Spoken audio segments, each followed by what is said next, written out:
বাজারে নতুন মাসিয়ার আবির্ভাব হয়েছে, যার নাম হলো বস্তির ছেলে ছক্কা। হিন্দু সনাতনী বলে চিৎকার করলে শুধু হিন্দু হওয়া যায় না, ধর্ম নিয়ে ভিডিও করলে ধার্মিক হওয়া যায় না। শিক্ষা এটা ভিতর থেকে আসে। রোস্টের পাল্টা রোস্ট করে তৃতীয় লিঙ্গ বা ট্রান্সজেন্ডারদের অপমান তুমি করতে পারো না। বাজারে নতুন মাসিয়ার আবির্ভাব হয়েছে, যার নাম হলো বস্তির ছেলে ছক্কা। বলছি ছক্কা কাদের বলে? তোমার কি কোনো বাস্তব আইডিয়া আছে? ছক্কা তৃতীয় লিঙ্গের মানুষ, অর্থাৎ নারীর মতো আচরণ করা পুরুষকে অপমান করার জন্য কথাটা ব্যবহার করা হয়। আরে ভাই, ছক্কারাও মানুষ, ঈশ্বর তাদের সৃষ্টি করেছে। ঠিক বললাম? গেঞ্জি পরে একজন ছক্কা। এই যে তুমি তৃতীয় লিঙ্গ মানুষদের অপমান করে আরেকজন মানুষকে বোঝাতে চেয়েছো, তাই তারা যদি আজকে একজোট হয়ে প্রতিবাদ করে, পারবে তো সামলাতে? আচ্ছা একটা কথা বলো তো, এই যে ধর্ম নিয়ে গলা ফাটাচ্ছ, হিন্দু ধর্মে কোথাও কি লেখা আছে যে মানুষের চেয়ে জাত বড়? দেখো আবার আমাকে জানো জেহাদি বলো না। আমি একজন হিন্দু মায়েরই সন্তান। ধর্মের নামে প্রচার করে ভিডিও করাই পেশা। ধর্মের নামে প্রচার করে ভিডিও করাই পেশা। ধর্ম বেচে সোশ্যাল বাজারে টাকা লোটার নেশা। হিন্দু ধর্মে লেখা নেই জাতের বিভাজন। হিন্দু ধর্মে লেখা নেই জাতের বিভাজন। নিজের ধর্মের বড়াই করে দিচ্ছ অন্য ধর্মের বিসর্জন। তুমি সত্যি বলছো? এই যে তুমি হিন্দু ধর্ম নিয়ে ভিডিও করছো, এটা খুব ভালো কথা। একজন সনাতনী হিসেবে এটা আমারও গর্ব হয়, কিন্তু এই ভিডিওর নামে ট্রেন জোয়ারে গা ভাসানোটা একটু বন্ধ করো। যুক্তি দিয়ে ভিডিও করো, তাতে দেখবে মানুষের ভালোবাসা পাবে। আমরা সবাই মানুষ, এটাই আমাদের সব থেকে বড় ধর্ম। আচ্ছা একটা কথা বলো তো, আছে কি কোনো বিভেদ টেস্ট ল্যাবরেটরি যেখানে হয় জাতের নিরীক্ষণ? আছে কি কোনো বিভেদ টেস্ট ল্যাবরেটরি যেখানে হয় জাতের নিরীক্ষণ? যদি তার সন্ধান দিতে পারো, তবে তোমাকেই করব দেশের মহাজন। এর চেয়ে ভদ্রভাবে আর কি করে বলবে? তো পশ্চিমবঙ্গে এখন সব থেকে হট টপিক হচ্ছে অন্নপূর্ণা যোজনার টাকা কার কার অ্যাকাউন্টে ঢুকলো, কার কার অ্যাকাউন্টে ঢুকলো না। তো আসছি তোমাকে নিয়ে, একটু অপেক্ষা করো।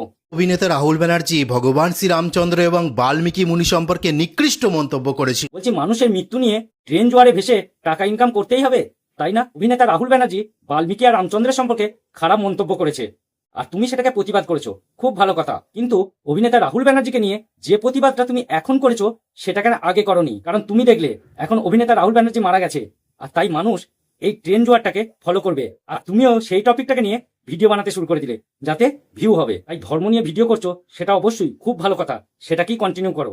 একবার লক্ষ্মীর ভান্ডার, একবার ধর্ম, একবার এই বিভিন্ন টপিকে ভিডিও করাটা কিন্তু ঠিক নয়। এখানে তো বোঝাই যাচ্ছে যে তুমি ট্রেন জোয়ারে গা ভাসাতে চাইছো। ঠিক বলেছে। Paper leak. দেশের সংকটজনক পরিস্থিতিতে প্রধানমন্ত্রী দেশকে রক্ষার স্বার্থে সোশ্যাল মিডিয়ার লাইভে এসে ছাত্রছাত্রীদের দাবি মেনে নেওয়ার বার্তা দিয়েছিলেন, আর সেটাকে কিছু চিপ পপুলারিটি কন্টেন্ট ক্রিয়েটার নকল করে ভিডিও বানাতে শুরু করে। বলছি তোমাদের লজ্জা করে না একজন সম্মানীয় দেশের প্রধানমন্ত্রীকে নিয়ে কটাক্ষ করতে? আমি মনে করি এদের বিরুদ্ধে সরকারের কঠোর স্টেপ নেওয়া উচিত। চুটিয়ে লাল করে দেবো, নোংরামি বার করে। পদ্মাবতী দিদির ওটা চ্যানেল না শপিং মল, সব কিছুই ওর প্রোফাইলে পাবে। আসল কথা হলো ট্রেন জোয়ারে গা ভাসানোই দিদির কাজ। এসো দেখাই। তো পশ্চিমবঙ্গে এখন সব থেকে হট টপিক হচ্ছে অন্নপূর্ণা যোজনার টাকা কার কার অ্যাকাউন্টে ঢুকলো, কার কার অ্যাকাউন্টে ঢুকলো না। তো পদ্মাবতী দিদি জানে এই হট টপিক হট করে ছাড়লে দর্শক পটাপট নেবে, কি দিদি, তাই না? আমি কয়েকটি ইনফরমেশন আজকের এই ভিডিওটিতে দেবো, একটু কান দিয়ে মন দিয়ে শুনে রাখবেন, তাহলে আগামীতে দিদি আমাদের যে ইনফরমেশন গুলো দিচ্ছে, সেগুলো কিন্তু সরকারের সঙ্গে বৈঠক করে কনফার্ম হয়ে তবে কিন্তু তোমাদেরকে জানাচ্ছে। কি দিদি, ঠিক বললাম তো? দিদি ভেবেছেন যে আমরা তো অফলাইন ফর্ম ফিল আপ করে বসে আছি, আমাদের নিশ্চয়ই তাহলে আর টাকাটা ঢুকবে না, কিন্তু বিশ্বাস করুন এই যে অফলাইনে ফর্ম যারা ফিল আপ করেছেন প্রত্যেকের ফর্ম প্রসেসিং এ আছে। দিদি আমাদের খুব সুন্দর ট্রেন জোয়ারে ভেসে বেড়ায়, প্রত্যেকের অন্নপূর্ণা ফর্ম এখন প্রসেসিং এ আছে। কেন জানো? কারণ দিদির সঙ্গে বৈঠক করেছে বলেই দিদি তোমাদের কনফার্ম খবরটা দিতে পারছে। তোমরা টাকা পাও আর না পাও, দিদি কিন্তু ভিডিও থেকে টাকা ইনকাম করে নিয়েছে। মিলিয়ন ফলোয়ার্সের চোখে কি সুন্দর দিদি আমাদের ধুলো ছিটিয়ে দিচ্ছে।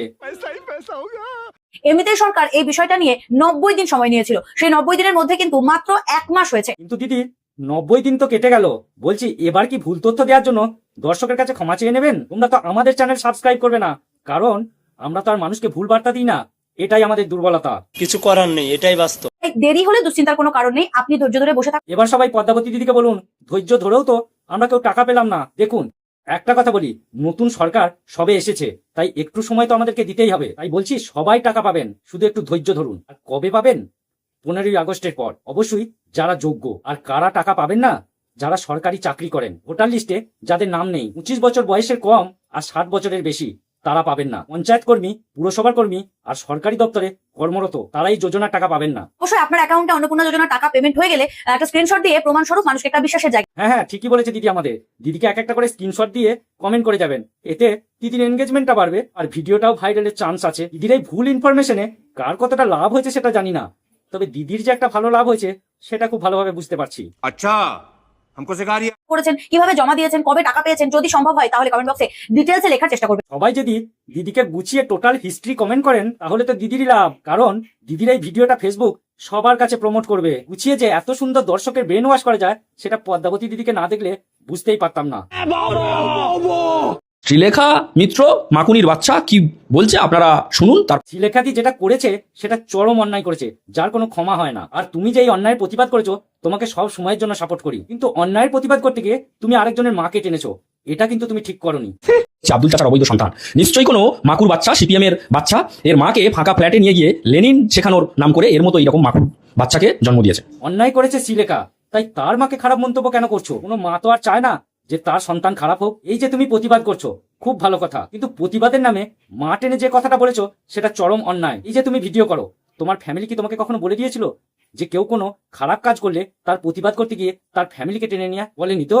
তাই আমার কাছে আমার মাও যেমন তেমনি তোমার মাও সমান গুরুত্ব পাওয়া উচিত। প্রতিবাদ করো, কিন্তু নিজের ভাষার মধ্যে সংযম বোধ আনা উচিত, তবেই তো দর্শক তোমাকে শ্রদ্ধা করবে। কথায় আছে না, অন্যায় যে করে আর অন্যায় যে সহে অবঘৃণা তারে যেন তৃণ সমদহে। সঠিক বলেছে। তো বন্ধুরা, আজকে ভিডিওটা এখানেই শেষ করলাম। ভিডিওটা ভালো লাগলে লাইক কমেন্ট শেয়ার করো, আর হ্যাঁ, চ্যানেলটা সাবস্ক্রাইব করতে ভুলো না।